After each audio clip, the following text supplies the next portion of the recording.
everybody. It is Blonde Blitz time. Let's go.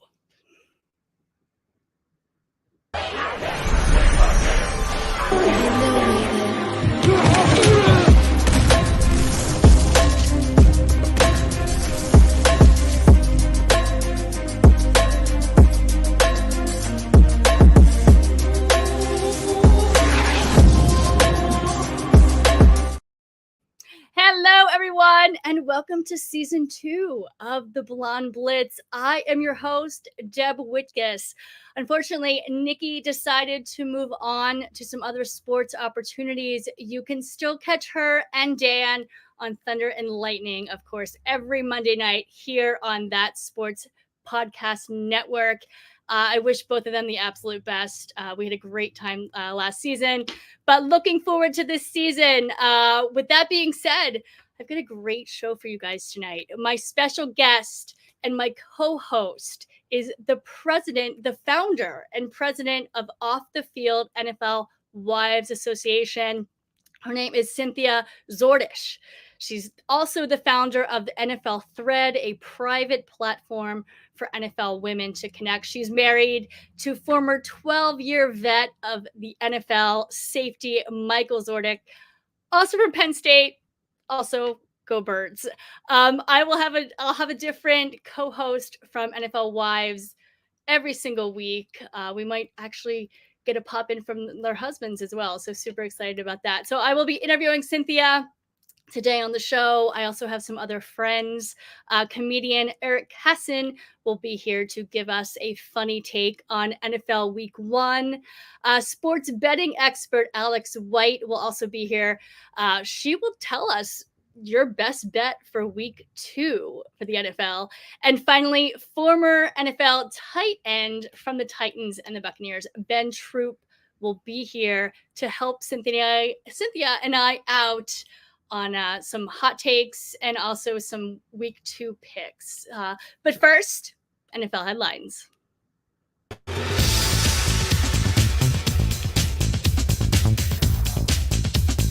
Week 1 certainly had its fair shares of ups and downs, but I'm sure you will all agree it definitely did not disappoint. For the first time in 45 years, 3 teams trailed by 14 points and came back to win. Chicago trailed by 17, Buffalo 14, and Miami 14. This season tied the 1960 and 79 seasons for kickoff weekend in NFL history. 9 games were decided by 1 score or less, and 10 games were within 1 score in the fourth quarter. 6 teams that missed the postseason in 2023 won in Week 1. Those are Chicago, the LA Chargers, Minnesota, New England, New Orleans, and Seattle. Moving on to the NFC and AFC Players of the Week, we will start with NFC. Offensive Player of the Week, running back Saquon Barkley of the Philadelphia Eagles. Barkley scored a league high of 3 touchdowns, 2 rushing, 1 receiving, and totaled 132 scrimmage yards in his Eagles debut, helping Philly defeat Green Bay 34-29 in the NFL's first ever game in Brazil on Friday night. We go to Defensive Player of the Week. It goes to DB Tyreek Stevenson of the Chicago Bears. Stevenson recorded a 43-yard interception return for a touchdown in the fourth quarter of Chicago's 24-17 comeback victory over the Titans, which ended up being the winning score, of course. Moving on to Special Teams Player of the Week for the NFC, kicker Jake Moody of the San Francisco 49ers. Moody led the NFL with 20 points in Week 1, converting all 6 of his field goal attempts in the 49ers' 32-19 victory over the Jets on Monday Night Football. Moving on to the AFC. Offensive Player of the Week goes to RB Joe Mixon of the Houston Texans. Mixon led the NFL with 178 scrimmage yards and added a rushing touchdown in his Houston debut. He helped the Texans win over the Colts 29-27. Defensive Player of the Week for AFC, D.E. Greg Rousseau of the Buffalo Bills. He recorded 6 tackles and 3 sacks in Buffalo's 34-28 comeback victory over Arizona. And finally, special teams for the AFC Player of the Week, kicker Chris Boswell of the Pittsburgh Steelers.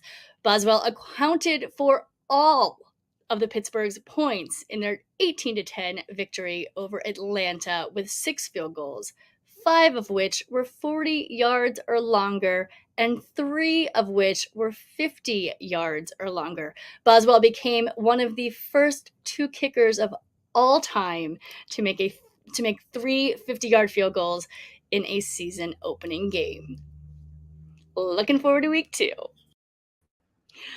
All right, we have my co-host and special guest Cynthia Zorda from Off the Field NFL Wives Association coming up shortly. But first, a little comedy about week 1.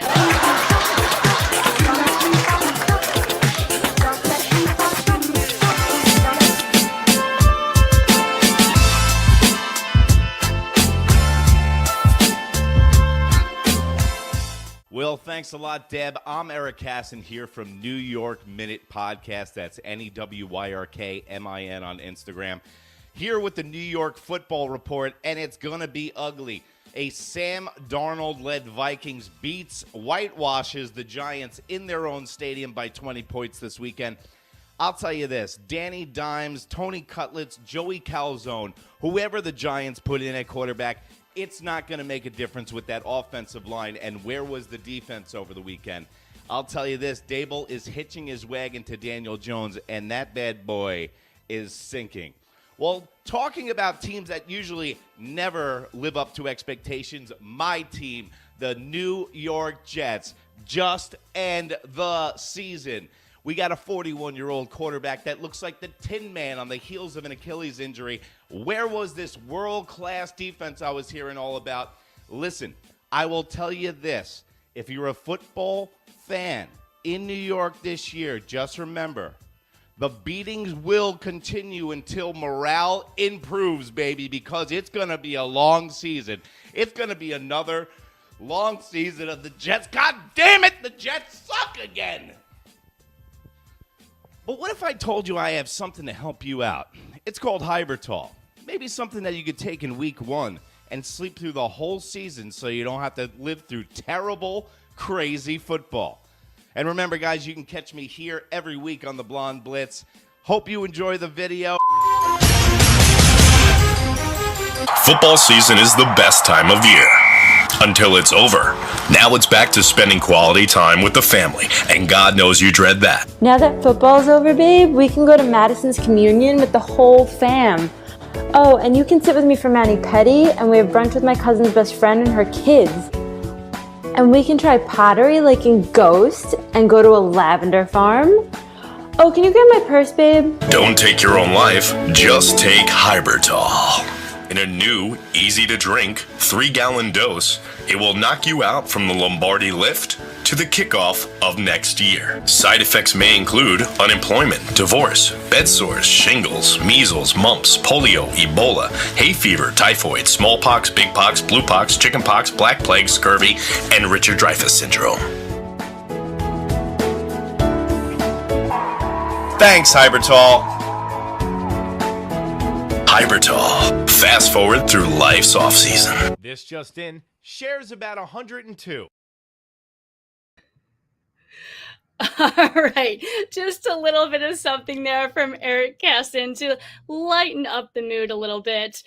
So now it's time for my special guest, my co-host, Cynthia Zorda, founder and president of Off the Field NFL Wives Association and founder of NFL Thread. Cynthia, where you at? Am I in? There you are. Yay! Cynthia's here. Welcome to the Blonde Blitz.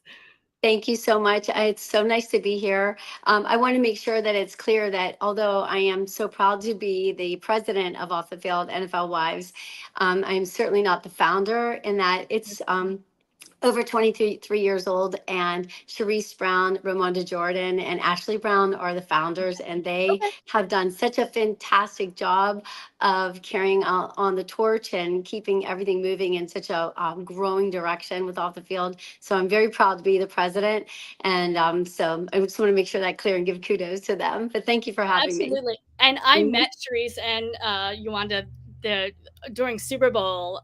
They were amazing. I got to work with them both, and they're both amazing women. Got was very lucky to spend time with them. So let's talk about off the field. As the president, tell me, what is the organization?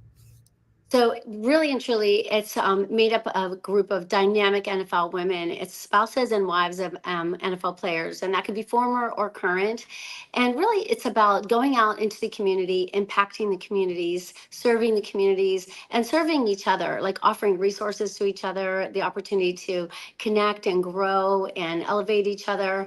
And that's what we've been doing. A lot of people, of course, know about our fashion show that we do each year at the Super Bowl, It's a and we great. do just, it's such an incredible fundraiser, and it's such a great time. And for instance, our last Super Bowl, we always pick a charity, and we there's so many amazing charities that we actually have to go through a voting situation to figure out who we are going to give to. This past year, the Blitnikoff Foundation was our charitable organization, and that had NFL ties with Fred and Angela. And what they do is just incredible. So we work like we're workhorses there, but it's also still so much fun. And I think that we just really and truly, not only us as a board, not only the members, but just all of the NFL family that take part in this fashion show, and then the community and the sponsors. So it's just incredible, and we're excited to get to New Orleans. And have you guys already started developing, this year's fashion show as well? Yes, absolutely. We've already formed our committees. Now we're already looking at all the different charitable opportunities there in New Orleans. We actually went to New Orleans earlier in the year for our conference, and that was so fantastic because we got to really know the city and the individuals in the city and got to meet them. So we're already we stayed at the Four Seasons. It was just, first of all, it was so much fun. We had a pink pajama party. We were we had I great saw it on speakers. Facebook. It Yeah, looks we fun. really, yeah, it was a nice getaway. I wore a pink wig with my pink pajamas. It was really fun. So, but we also got to plan for Super Bowl, and we're so excited to get there. What is it like being, a part of this organization? Like, what would you compare it to? Well, it's funny. It's like I would compare it to probably what my husband misses most about not being, a player in the game. Of course, he's still coaching, so he still gets to Mhm. be in the locker room. He still gets to be in the room. He still has that adrenaline. But for a lot of the guys, they don't stay in the game, and that's what they think they miss most is that you hear about that all the time, the camaraderie in the locker room, the getting to be with your players, that routine. For me, I later on this evening, as a matter of fact, we have our board call. I witness grace every month on our calls. Every time we're together, I learn so much from these girls. It is truly a family, but it's everything that we do for off the field and everything that we do in our lives. We're there for each other, and that is extended to our members as well. And I feel like everything that our members do, it's family, and I do love that. And I love that you just said family, because I actually, during Super Bowl, went around and asked all of the players, what does football is family mean to you? I was going to ask this question last, but since we're here, I'll ask it almost first. What does that quote mean to you? And some of the answers I got were amazing. So Yeah, it is incredible. Well, it's the premise of every single thing that I do and everything that I've done, even since my husband played. For me, it's like we are looking out for each other. For me personally, I always want to help NFL families grow as individuals. So ever since my husband was playing, the first thing I got to do was I was a sideline photographer for the Eagles. Got me on the sideline. I was taking so many great opportunities to get portraits of the players, and then able to print them, have them sign them on Tuesdays. And then we were able to put them in the auctions for Eagles Flag for Leukemia and the Cystic Fibrosis Foundation. So I was always kind of like wanting to dive into the players outside of the game, and early on, I was, my first project was like, well, what's going to be like when we're not here? We need to warn other people. They need to know what it's going to be like. And that's when I did When the Clock Runs Out, where I interviewed so many players that had left the game so that I could help families stay together when that time came, because it seemed like in transition, so many families, NFL families, were falling apart because they just didn't understand the magnitude of transition. They weren't prepared for transition and leaving the game. And so everything that I've done, from that to Thread to the playbook to off the field, it's really all about that. It's like, how can I help this NFL family of mine be the best that they can be outside of the game? How can I help them grow and stay together and help each other grow and elevate each other? Awesome. And you mentioned being the co-author of When the Clock Runs Out. What gave you the idea to do that book? It was really, I was living, it was our life. My husband's teammate, Andy Harmon, had just been released. And, he's our group. Like, we had a wonderful group between, Rhett and Julie Hall, and Kevin Turner and Joyce Turner, and Andy and Chrissy Harmon. We were just together all the time. So when Andy got released, we went to his house for dinner. Chrissy had us over, and we were talking about everything but football. Like, nobody brought up the game. And the guys were preparing for a game that weekend. It was right in the middle of the season. So I was like, Michael, we didn't talk about the game at all. It was like Andy never played the game. And he's like, yeah, babe, that's just what we do. Like, we're not going to do it. We're not going to talk about the game, and we're not going to talk about like him not playing the game. I said, that is so weird. I mean, that is what we are, and that is what we do. Is this what it's going to be like when we're out? I mean, are we going to all of a sudden have nothing in common with everybody that we forged these beautiful friendships with? I don't think I'm not about that. Like, this isn't good. And I said, I want to really find out what we're in for, because Michael was going into his 11th year. He was ready to kill me. He's like, he had no intention of being done. And here's me researching being done. Like, He's like, because I no, was like, I want. no. Yeah, yeah. I'm like, I want to know what it's like, and he said, When the Clock Runs Out. And I was like, yes, that's exactly what I want to do. So I want to find out. So my husband's agent, Jimmy Solano, knew Bill Lyon very well from Philly. And he was just the most incredible sports writer ever, and iconic, out of Philadelphia. And so he teamed us up, and I was like, I'll get the guys, I'll set up the interviews, I'll speak to the wise, I'll go out and photograph everybody. And if you could do all the interviews and write the stories, we can get this collaboration. It'll almost be like a manual. Like, what better way to learn from each other than by storytelling, right? Right. So we did it. I had Ronnie Lott, Hollywood Henderson, Rocky Blyer, Mike Ditka, Dan Reeves. Yeah, just like incredible, Bill Fralick, Ron Wolfley, all their stories. I picked them based on what they went through. And each of them had like a fall and then a resurgence, so it was like the hardship and the triumph of letting go of the game. And all of their wives gave me so much great advice that, not lying to you, it could have been worse. My book came out. Michael did not get picked up by the Eagles, and he was done. And they actually they're so sweet. They wanted to have a retirement party for him. They wanted to do the whole thing on the field, the whole motorcycle, everything. And he's like, I'm not retiring. I'm not done. I'm still playing. And he was 36 years old. And I was just like, we were really good friends now. The Lauries were so young, when they had become owners when we were in Philly. So I think Jeffrey was 42 years old. So we knew them. So I'm like, he's not done, And so for my book signing, the reporters came and nobody wanted to talk to me about my book. They all had the mic in front of Michael's face going, you're living your wife's book. How do you feel about that? And he's like, I'm going to kill her. By the way, I'm a huge Eagles fan right here. Yay! I love the Eagles. I love the Eagles. Yes. The Birds. I just love them so much. Yeah, indeed. So the book helped me, though, because when Michael was out, he was pretty angry. He was doing everything to get back in. He was teaching himself to play the piano. I was working on, that's when your work really begins when you do a book, is after the book is done. I was really working on promoting the book and marketing the book. And he was just really, really angry. But I was like, you know what? Every wife pulled me aside and said, just be patient. It is called transition for a purpose. It will pass. He will come, through, and just be patient with him.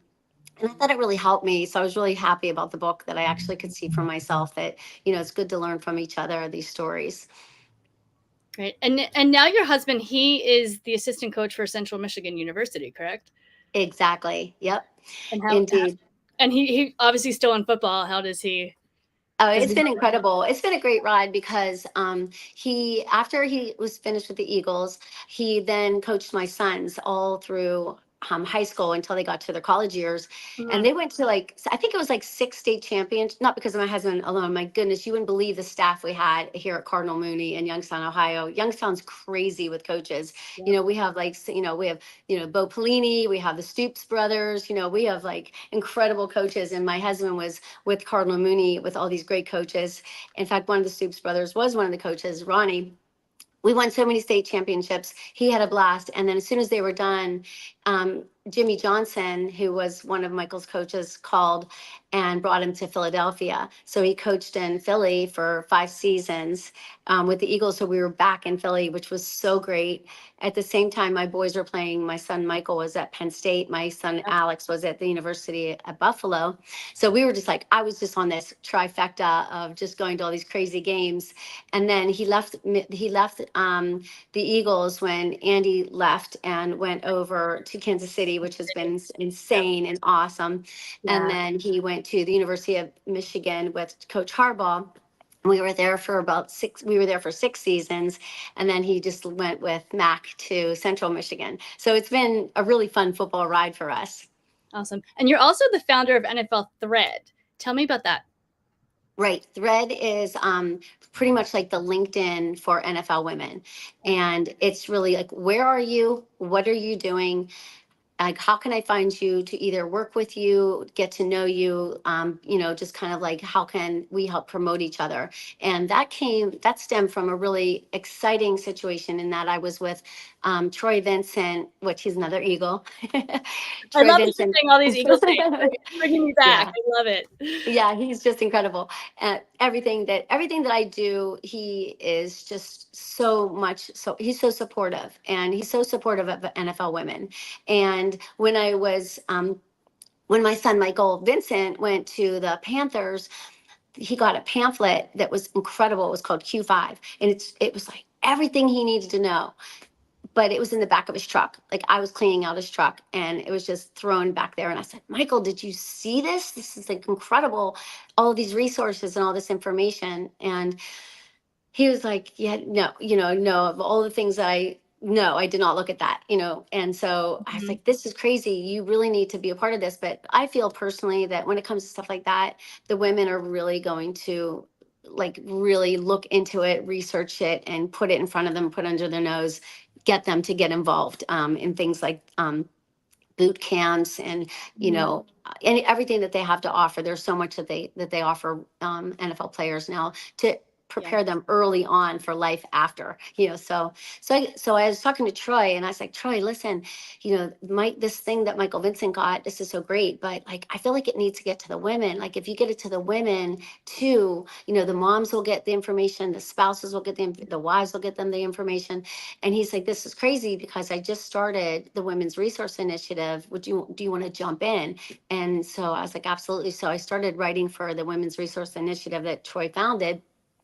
And then when he went on to operations, it kind of got shelved for a bit. And I was like, but still, we need to reach out to women. So I founded Thread so that I could continue on with that mission to find the NFL women, to get them the resources in their hands, not only for the players, but for themselves. A lot of these opportunities are for the women too.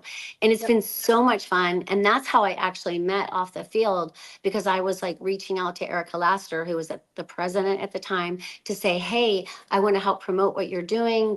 Not a lot of people know about off the field. Let's let more know about it. I can help you through Thread. And we started to kind of collaborate. So that was the number one thing I felt that I could bring to off the field, was a way to introduce women that didn't know about it to this awesome organization, and all organizations really. How difficult is it to be an NFL wife? Because I know on the outside, I think people see like all the glitz and glamour and whatnot, but I don't think people realize how tough it is to, players get traded and you have to pick up and move, and all of a sudden you're in a different city, you don't know anybody. Give me a little insight on that. Well,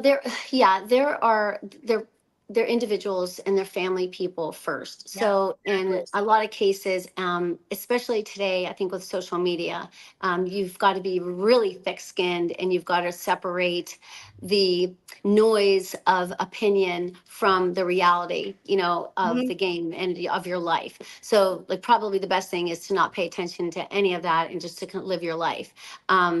Because I think that, people don't realize a lot of times that when they are so glad that a player gets cut because they didn't like them, that their Yeah. whole family is uprooted, and probably that player just got on a plane and is heading to that new city and it has a new playbook in front of him. Yep. It's Sorry about hard. that. Sorry. You okay? Hey, get over here. And the kids are staying back at school, and now the wife has to pack everything up. Yeah. She's got to find where they're going to live, start all over again. They don't realize that, but the NFL women do, and the NFL family does. So we just kind of are thick-skinned, strong, resilient, and we just do what we have to do because it's a part of the game. Absolutely. You're also the editor of The Playbook. It's an annual magazine created for and distributed to current and former NFL players. Tell me what's included in that. I love that you're such a writer and such a creator. This is Yeah, I do. I love the playbook is my baby. And it's funny because right after when the clock runs out, I wanted to start the playbook immediately. And I was like, this will be so important because yes, there are resources, but there's nothing better than a player telling his story about participating in that resource, or a player's wife talking about their experience in participating in that resource.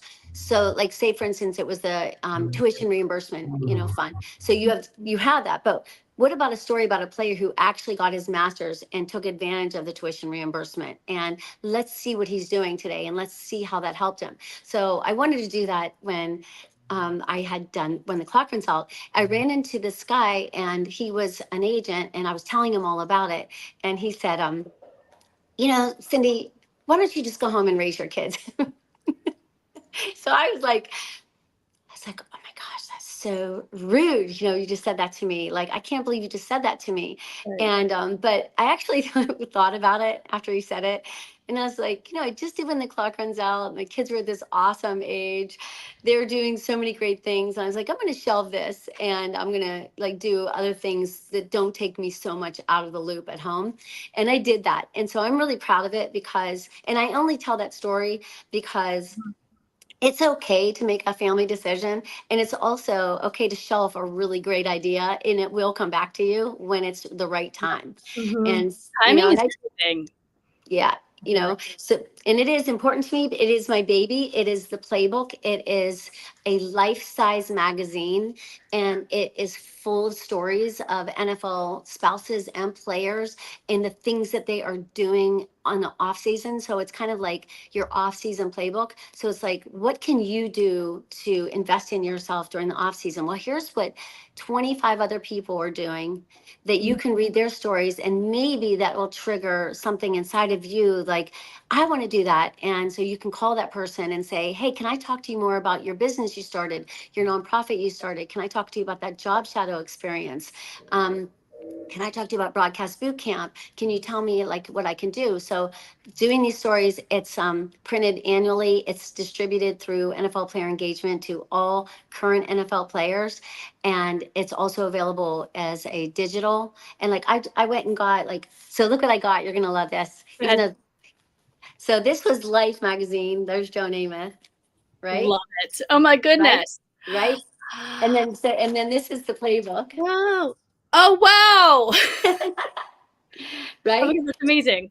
And then last year, this was volume 5. I had the absolute honor, thanks to Dana Harris for connecting me to Franco to do an interview with Franco and to write Franco's story about really transition about, really moving on to the next thing. And his advice to players, this was called the pivot issue.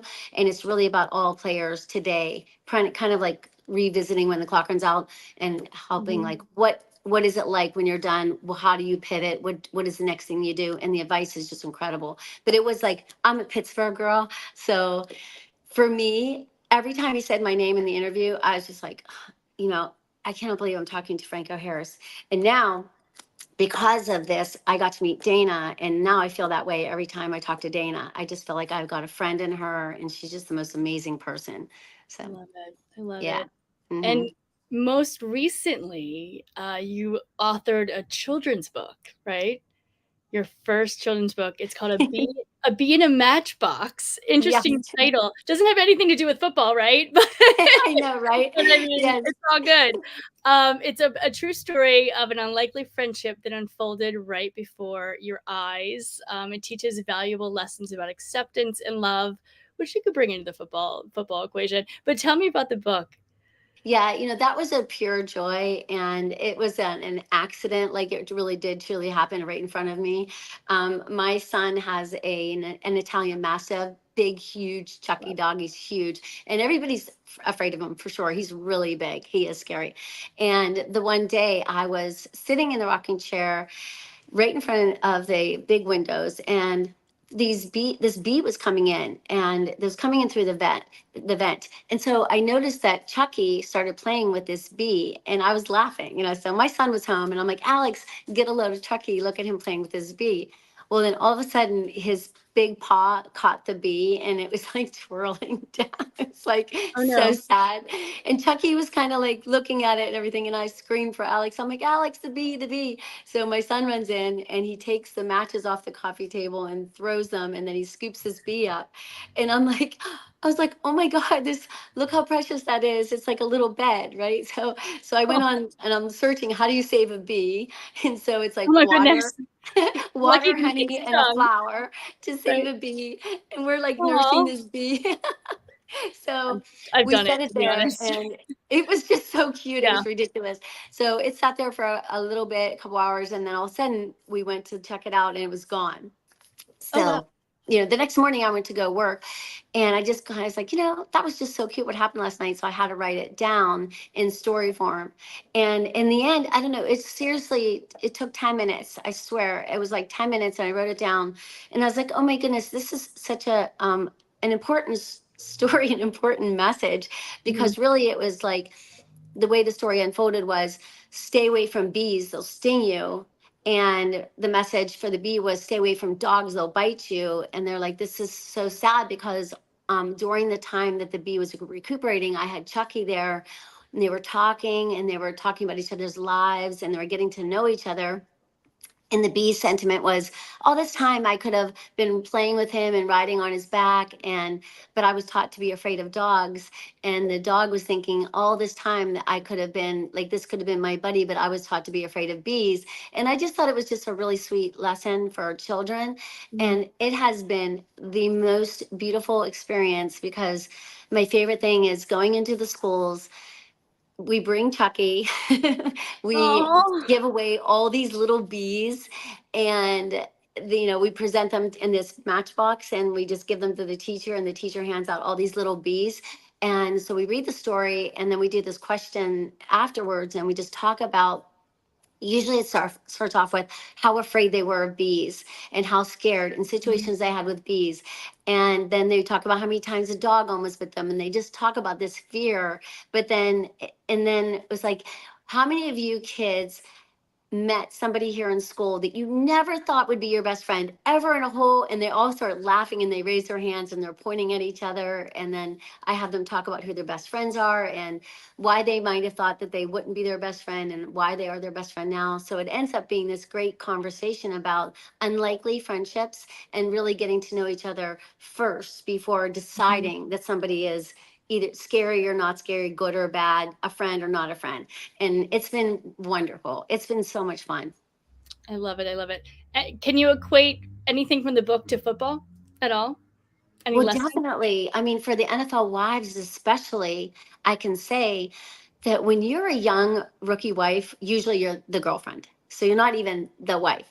And so you come in and you see these women and, you automatically, no matter who you are, no matter what you look like, you automatically assume that they are here and you are not. You just think, you don't realize that an NFL wife is just a woman who fell in love with somebody that plays the game.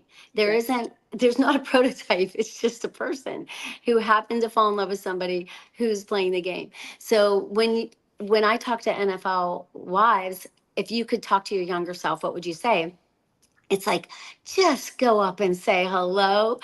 Everybody is kind. Nobody is feeling that you don't belong. Don't be shy. Go up and say, hey, can you help me out? I'm new here. I'm just like coming in from school. I'm just here like on break. I'm in the middle of school still, because that happens a lot too.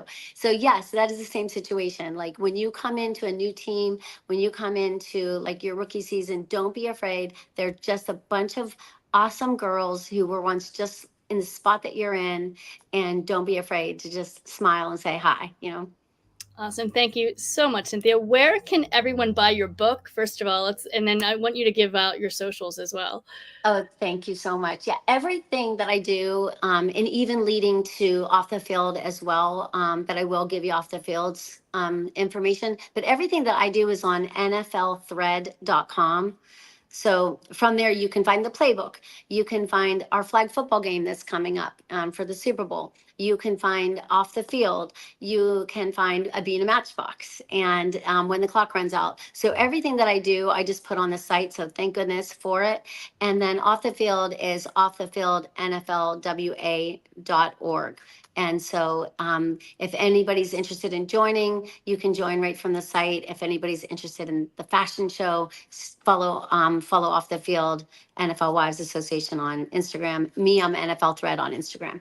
Awesome. And I have to say, everyone, the fashion show is to die for. I was there at the Super Bowl. I've covered the last 5 Super Bowls, and I haven't been able to get to the fashion show. And this season, I finally could. And I was there on the red carpet interviewing everybody, and also watched the show, and I was just blown away. So everyone needs to go to that event, and it's also for charity. Right? Yeah, yes, it will be another great charity, and it's always sold out, and it's actually a reason to go to the Super Bowl. I mean, it's really a reason to go, and nobody should miss it ever. So, but it is wonderful. Again, and definitely stay tuned and follow on Instagram for that for sure, because everybody is invited, and it is such a great time.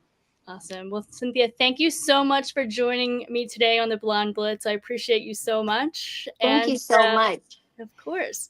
We're going to now transition to, let's talk some football about week 2. I'm going to transition to sports betting analyst Alex White. She's coming to us from the Sportsbook TV studio from South Point Casino in Las Vegas, where Super Bowl was last year.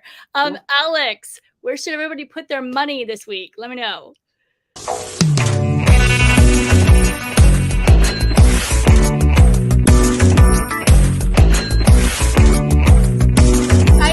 Alex White here. I am very excited to be a part of the Blonde Blitz here with Deb and company. NFL is back and week 1 did not disappoint.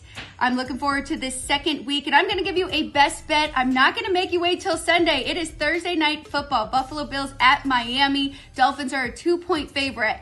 Well, it's an advantage already for Miami. Back-to-back home games. Short week for Buffalo to travel. You're going to hear a lot of chatter about the Bills owning the Dolphins. Well, the players are going to hear that too, and I think they're going to rise to the occasion. Buffalo is coming off a shootout against the Cardinals, and I promise you, Miami's defense is a lot better than Arizona's. There's a lot of drop-off with the Bills in this roster. I have Miami as the better top-to-bottom team in my power ratings. I love this bet. I hope you take it. I hope we cash some tickets. I know the Dolphins were lucky to win in week 1 too, but they were by far the better team in that second half against the Jags. Tyreek Hill, Jalen Waddle both had over 100 receiving yards. This offense is just getting started. Dolphins -2. Have a great rest of your week, everyone, and weekend. I'll see you again next week. Deb, thank you so much. Shut up and take my money. All right, Alex, thank you so much. Alex will be here every week with her betting knowledge. You can also catch her on Punchlines with Frank Nicotero on Mondays and Wednesdays from South Point Casino, as well as Sports by the Book on YouTube. Her IG is at Alex White with 2 E's at the end there. All right, Cynthia, do you want to stick around for picks? It's up to Sure, you. I think it's fun. Absolutely. Okay. All right, let's do it. Now let me intro Ben Troop. He is a former tight end for the Titans and the Bucks. Ben, you there?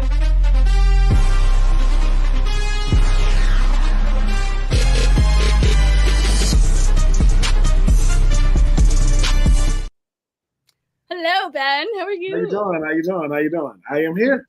I'm like Cynthia, meet Ben. Ben, meet Cynthia. Nice to meet you. love the storyteller, man. I can sit here and just listen to the stories all day. I appreciate it.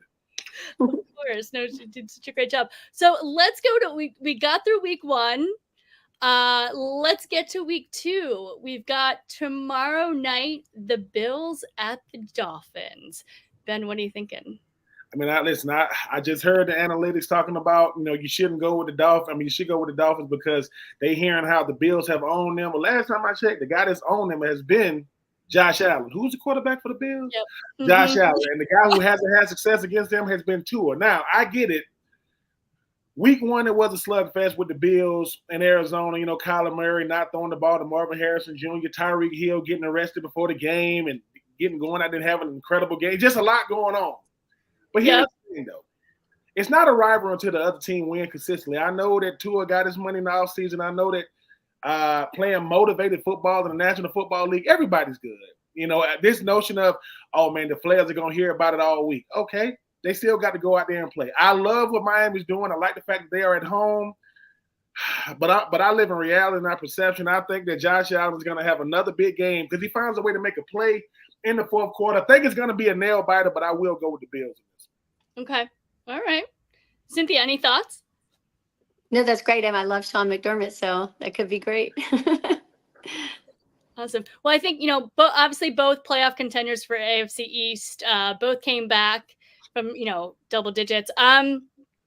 First of all, I've never watched a man get arrested and still play like Tyreek Hill did. I also watched the Bills, struggle against Arizona. You know what I mean? So I think the Dolphins are a better team, but historically, they struggle to defend Josh Allen, like you said, Ben. And Buffalo has won 11 of the 12 their last matchups. So I am gonna go Miami. I'm gonna go Miami 24, Bills 21.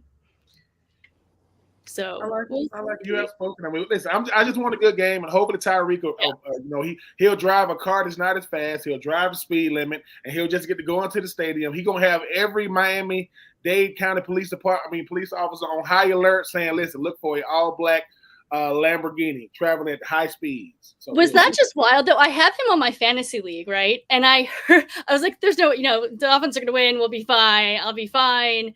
And then all of a sudden I heard he got arrested. And I was like, wait, what? Is he playing? Is he not? Like, was that not the most wild story coming out of week 1? And that's what fantasy will do. Deb hears, wait a minute, Tyreek Hill, what? He got arrested? So he's not playing? He's going to play. Oh, okay. Well, it's not a big deal. It happens. It happens. But all right, moving on to Bengals versus the Chiefs Sunday at 4:25 p.m. Ben, what do you have for this one? This game is going to be a little bit different. The thing about Patrick Mahomes, people say, does Superman have a kryptonite? Lamar Jackson can't beat him, right? Josh Allen can't beat him. But there's a guy who just dyed his hair. His name is Joe Burrow. I mean, Joe Cool, as they call him. Now he did. I don't know who that was week 1. We're gonna just throw away week 1. I don't know. Maybe he told Gerard Mayo, look, man, it's your first time coaching. Replacing Bill Belichick. We're gonna give you an ugly win. But Joe Burrow plays with a chip on his shoulder. He plays with a lot of ego. And the Cincinnati Bengals, I mean, why they wasted that orange on orange, that was really, really nice. They wasted that uniform combination. I just think that it's week 2. Kansas City did not look good in their win against Baltimore. They won, but it wasn't. You don't think so? No, because here's the thing. Here's the thing. I don't want you to win because a guy got his foot on the line, and you won because it was like, oh, man, right? It If was he hits literally a fouls toe. before that, It wasn't even a whole foot. It was just a toe. a toe. I mean, I don't know what size shoe Isaiah likely wears, but I wish he wore half a size smaller. We're going into overtime, but he hit Zay Flowers before that, and the game goes into overtime. I just think that market correction games happen, even if it's the second game of the season. I'm gonna go with Cincinnati because I like chaos, Deb. Not that Cincinnati is in no way, shape, or form better. No. Right? Kansas City, not on offense, not on defense, not on special teams. And that's why I'm going to pick them. Kansas City has proven this. Look, we ain't trying to go 16-0. We're trying to be healthy when we get to the end of the season, have a good record, go to the playoffs, and beat everybody. But week 2, because I want controversy, because I want people to know that Superman, meaning number 15 for Kansas City, he can be beat. And the only one that has beaten him, not and convincingly, is Joe Burrow. Now, I don't know if Joe Burrow is gonna, go back to his regular hairstyle. I don't like the peroxide, Joe Burrow. I don't like. I don't love it. Good, but not on everybody. Blonde ain't for everybody, Deb. It is not. For you. I mean, I'm all for blonde. Don't get me wrong. What's wrong with blonde? But at the end of the day, I want you to be blonde for more than a year. Like, how long have you been blonde, Joe? Since the all season. No, go back to your regular hair color. Maybe you bring back some of your superpower. Give me Cincinnati. Oh man, 27, 20, 24, nail biter. But give me those Bengals from Cincinnati this weekend.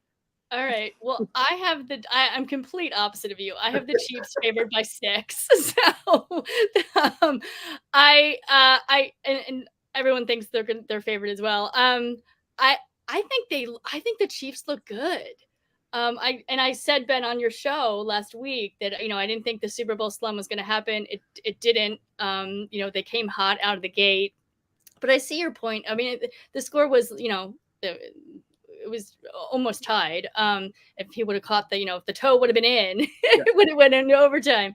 But I feel like what we saw from Mahomes and Rice and Worthy last week, we didn't see that from Burrow and the Bengals. I mean, they lost to the Patriots. Granted, the Patriots I think look much better than anyone expected them to, for sure. And I think they're going to have a way better season than anybody anticipated. But I mean, I just don't see the Bengals. I don't know. I just don't see them. Listen, it's chaos. I just want chaos. I mean, Kansas City is a much better team. I like chaos because I'm not a fantasy football owner. Thank God, I don't got time to be waiting all up for the late games.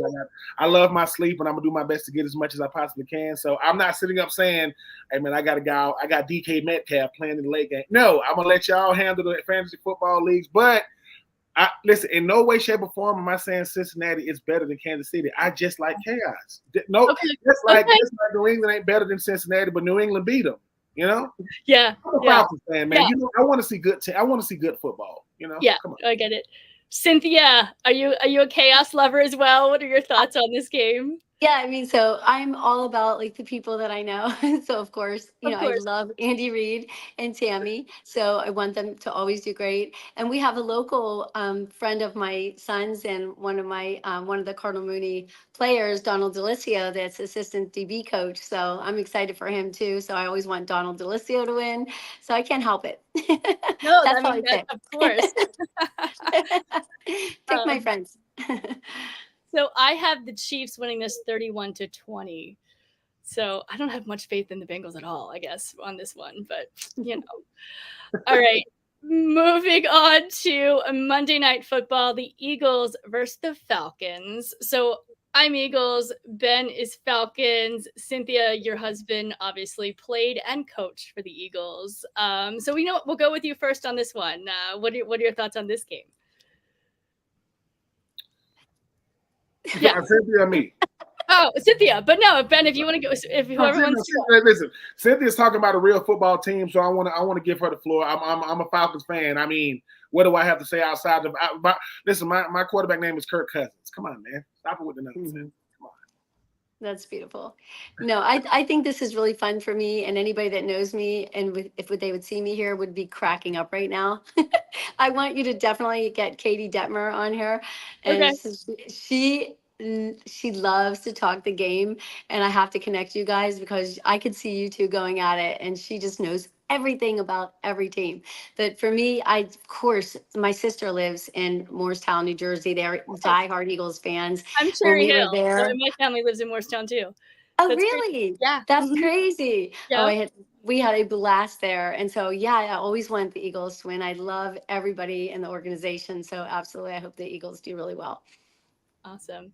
And I agree with that. But I lived in Atlanta though for 2 years. So I'm actually a Falcons fan as well. So this one, and Ben, I said it on your show. I believe in Cousins. He didn't look so great last week. I think he needs to get out those just starting jitters. But the Falcons have a great team, but so do the Eagles. We're looking at two really good teams, both super balanced on both the offense and the defense. I mean, Barkley with the Eagles having 3 touchdowns last week, Brown, Smith, Goddard. But on the other hand, we have Robinson, Kyle Pitts, Drake London. I can just keep talking.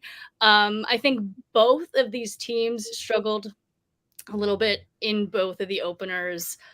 Cousins, like I said, he had two turnovers. Hurts had 1, but I think the link is going to be on fire on Monday night. It's the first home game for the Eagles, and I think it'll be a great game. The Eagles are favored by 6.5 over ATL. I think I would never have said this unless I watched the game last week, but I think it's going to be a little bit higher than that.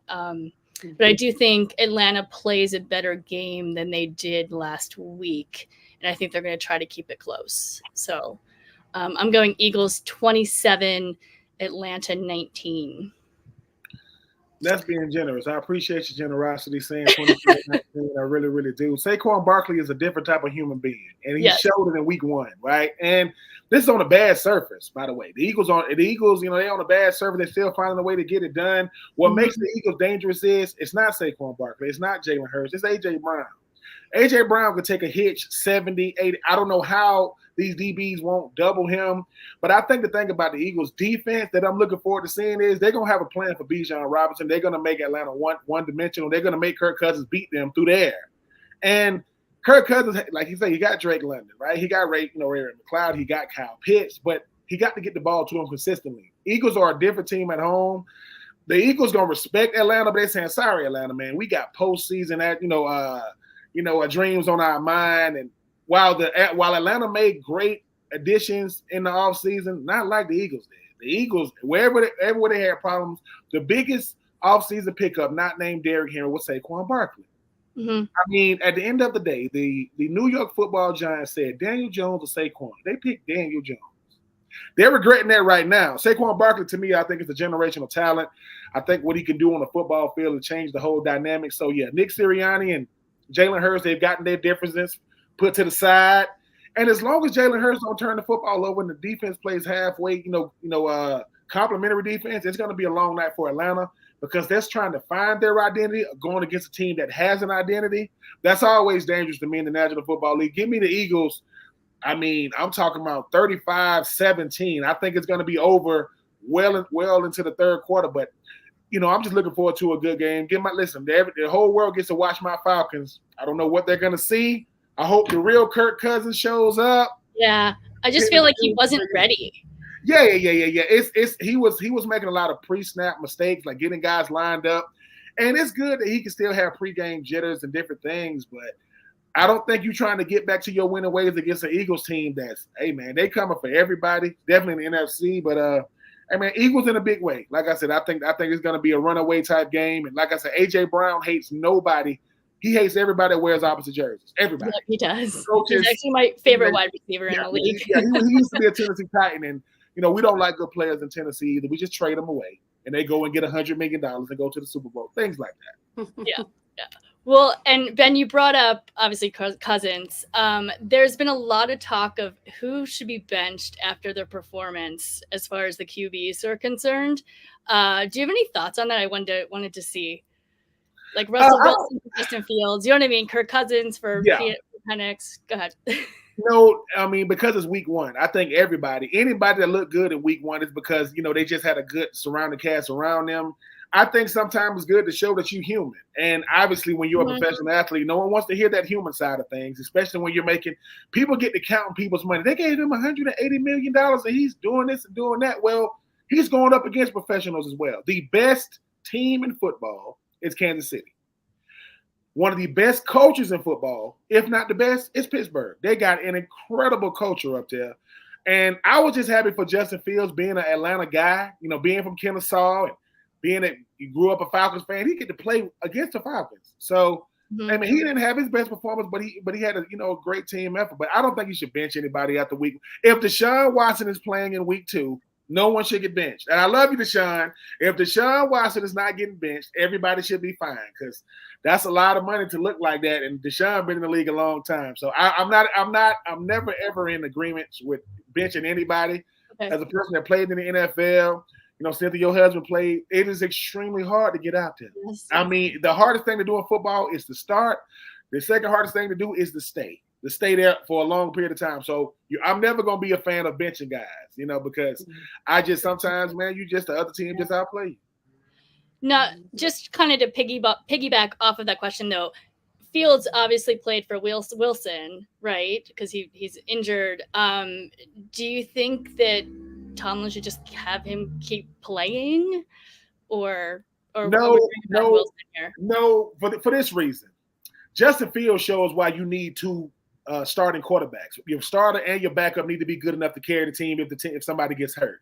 Russell Wilson, I think, is better suited for this offense because Justin Fields needs to see for a full season. Hey, man, you're the future, so you're not going anywhere. You're still under your rookie deal, and Russell Wilson is playing for his football future.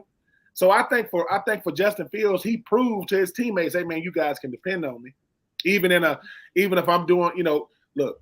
Justin Fields is Robin, and Russell Wilson is Batman. And you want Batman to be out there as much as possible, but he filled in beautifully for him. I just think for Justin Fields has a bright future in NFL. You don't want to kill his confidence by putting him out there because the other guys are. So no, I don't think you play Justin. Justin Fields is not a rookie. I think this is year 3 or 4 for him, and he got saved by a Mike Tomlin who said, "Look, Russell Wilson is the guy. You're the backup." It's not too many coaches going to demand and command respect from like a guy like Mike Tomlin. I would have loved to have played for a guy like Mike Tomlin. I mean, never had a losing season. You only coach number 3 in the entire existence of a franchise. But no, Justin Fields did what he was supposed to do. Go out there, still get a win, ugly, but he got the dub. But Russell Wilson is playing the Broncos. That boy, he going to play on Sunday. He want to look Sean Payton in the face and say, you don't think I'm that good? Well, let's see. Yes. I hope that for him. All right, guys. Well, that's about all the time we have today for the Blonde Blitz. Thank you to Cynthia. Thank you to Ben. Also to Eric and to Alex. Cynthia, one more time, where can everybody find you? NFLthread.com, best place. Awesome. And Ben, tell me a little bit about your show too. Hey, listen, no weddings in the fall. It's all about, it's all in the name. All we're doing is talking about college football, NFL football. Listen, as a person that got married in the summer, you can get married in the summer, you can get married in the spring, you can get married, right? When it's cold outside. I better not catch you in no church on Sunday getting married. I don't care how much love. If she loves you, not if you love her. You don't get married in the fall. We married to the game. That's right. There we go. And we will end on that note. Hey, guys, don't forget this show is sponsored by Underdog Fantasy. Go to Underdog Fantasy and use promo code BLONDE, and we'll double your deposit up to $100. Of course, if you like today's show, hit the subscribe button right here on YouTube and follow us all on all socials, The Blonde Blitz. Guys, see you next week. Football forever. Thanks, guys. So much fun. Appreciate it.